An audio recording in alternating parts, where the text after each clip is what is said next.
4 fois 10 puissance 3. 4 fois 10 puissance 3. D'accord? Et à 3, c'est 2K. Multiplié par 2, 1000. D'accord? Plus 6 fois R1. 1000. Fois R3. R3, c'est 2000.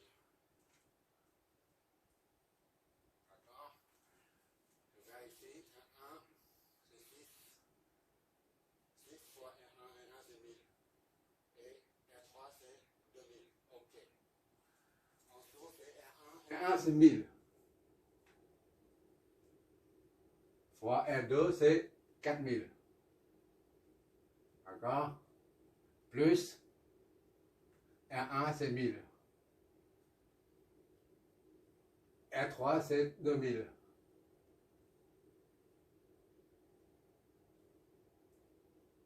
D'accord?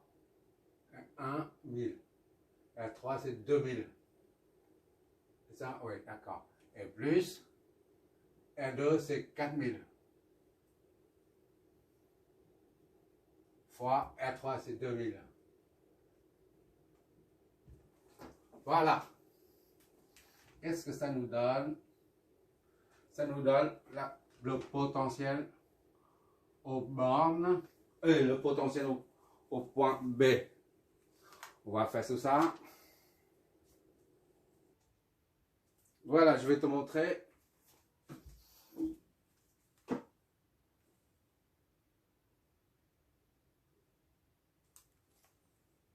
Ici, voilà, j'ai saisi tout ça. Le résultat est 6. D'accord? 6.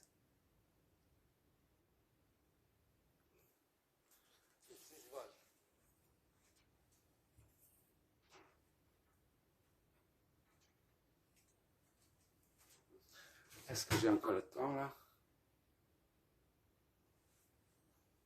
6 volts.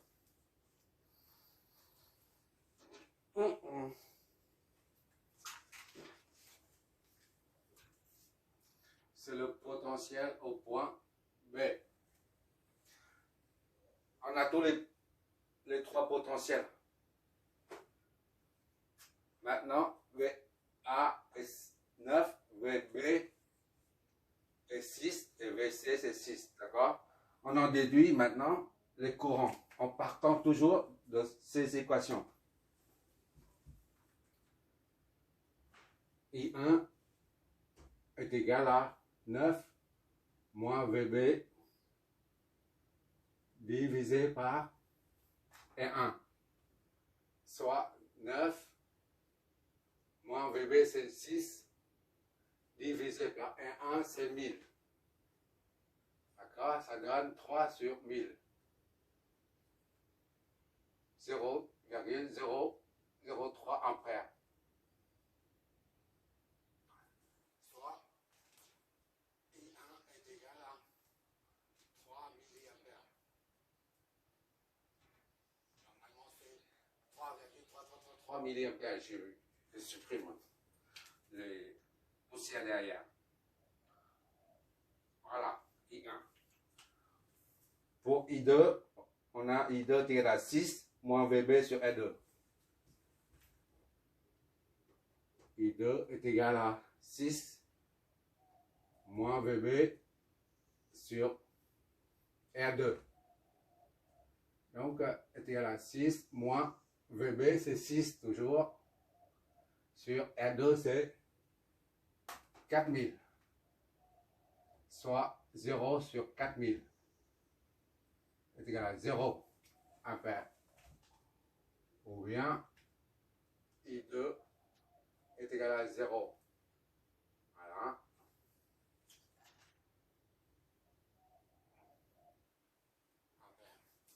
On verra si le grand I2 est nul. On verra ça après, on vérifie après. Maintenant, I3. I3, on part de cette équation. I3 est égal à VB sur R3. I3 est égal à VB sur R3, soit 6 volts sur R3, c'est 2000, soit divisé par 2, ça donne 3, divisé par 2, ça donne 1000. Donc, c'est 0,003 ampères. Ou I3 est égal à 3 milliampères. 3, hop là.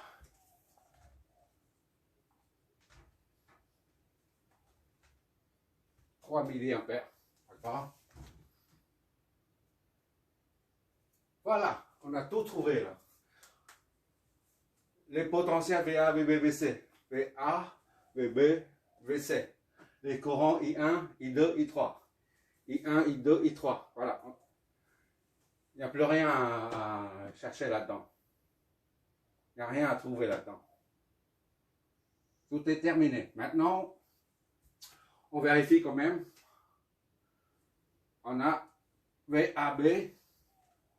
Vérification.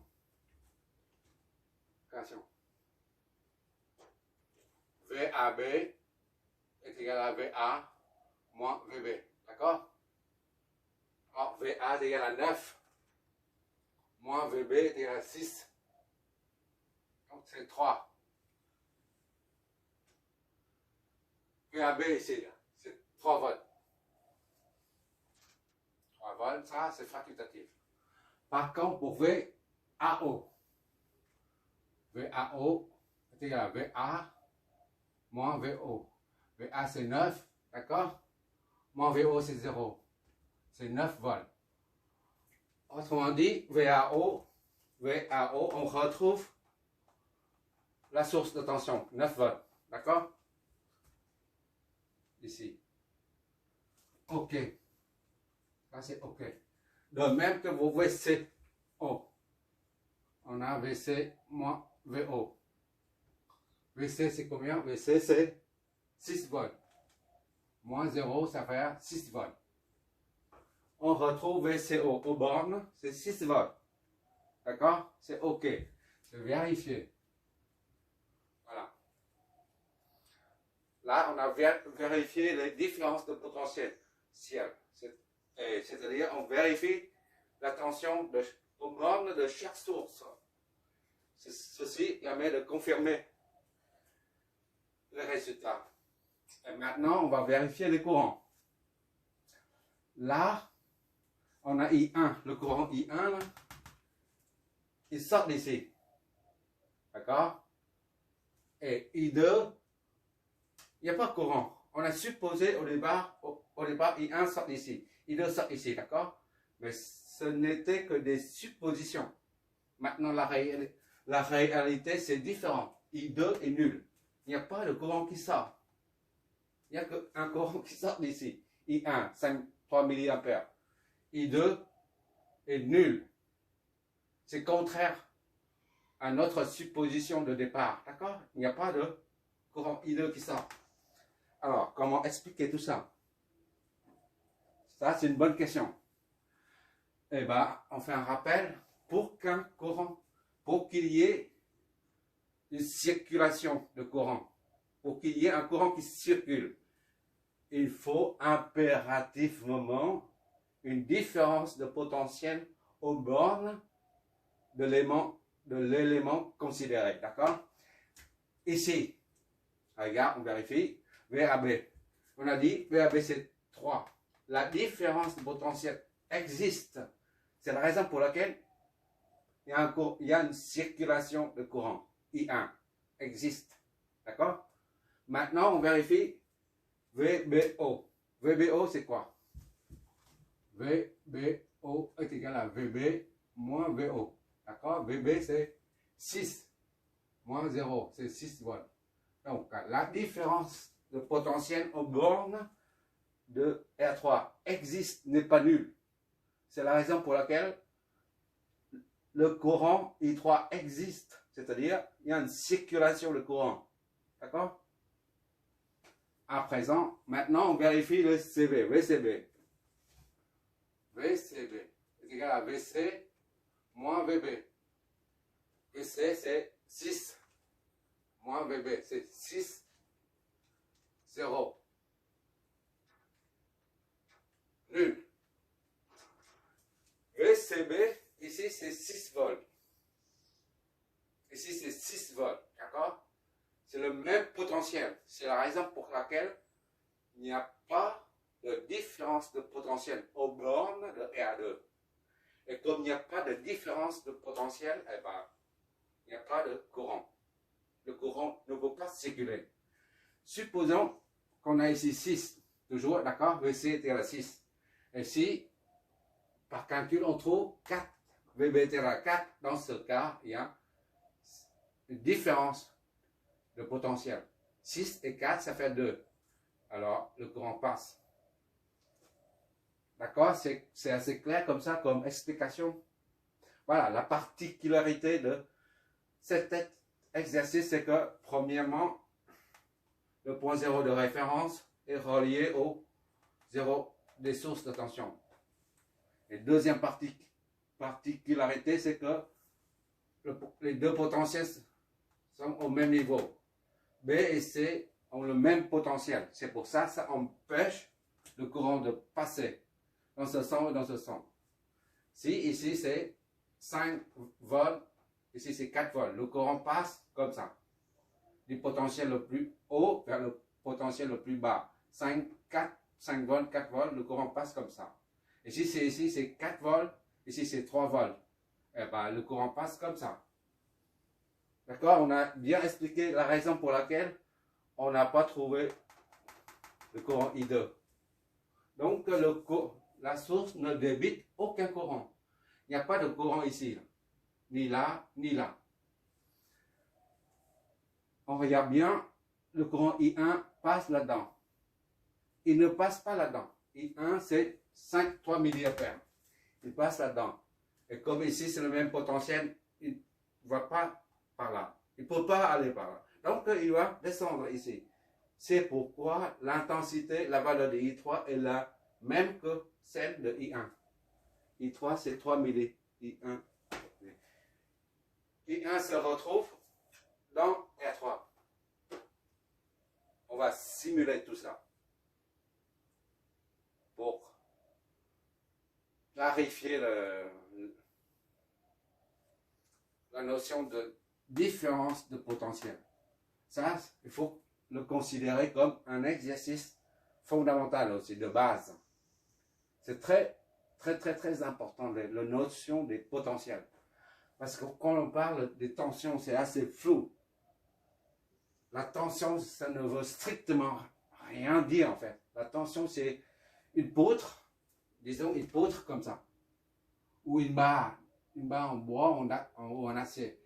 Si on exerce une force F ici et une autre force F ici, et bien, la barre est étirée. Dans ce cas, on dit la barre est sous tension. D'accord? C'est la traction. Lorsque les deux forces s'orientent vers la barre. F. La barre est aussi sous tension, mais en compression. Ça, c'est en traction, c'est compression. Mais dans les deux cas, on appelle tension. Ou encore les médecins qui prennent le battement du cœur. On dit ils prennent la tension. Par contre, ici, la tension ne veut strictement rien dire. C'est la raison pour laquelle j'utilise très souvent, je répète plusieurs fois, la tension, ça signifie la différence de potentiel entre deux points. Le mot technique scientifiquement exact, c'est DP. D comme différence de potentiel. Mais comme c'est trop long à répéter, les électriciens, les électroniciens préfèrent utiliser le mot tension. Ça, c'est juste une remarque. On va simuler tout ça. C'est assez simple, mais c'est très instructif. D'accord? Je reprends les démarches. On a un circuit à analyser, à trouver les courants, le sens des courants, les potentiels. On redessine le circuit. La première chose, c'est on fait une supposition du sens des courants. Là, I1, I2, ce n'est qu'une supposition. On voit bien, après, c'est pas pareil. Il n'y a pas de courant. On fait une supposition de courant. Après, on en déduit les autres courants. D'accord? Et on nomme les points de connexion ou les nœuds, les points d'intersection de plusieurs branches. Et on fixe un point, un niveau de 0 volt de référence de l'ensemble du circuit. D'accord? À partir des potentiels, on en déduit les flèches de tension, c'est-à-dire la différence de potentiel aux bornes de chaque élément. D'accord?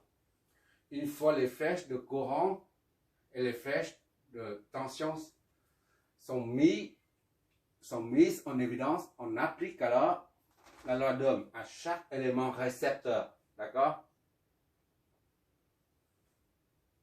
La loi d'Ohm ne s'applique pas aux sources de tension. D'accord? À moins qu'il y ait une résistance interne, la résistance propre. Pour l'instant, on oublie tout ça. Sinon, ça va embrouiller, c'est tout. On verra ça, surtout en électronique. Bon, on applique la loi d'Ohm à chaque élément récepteur pour en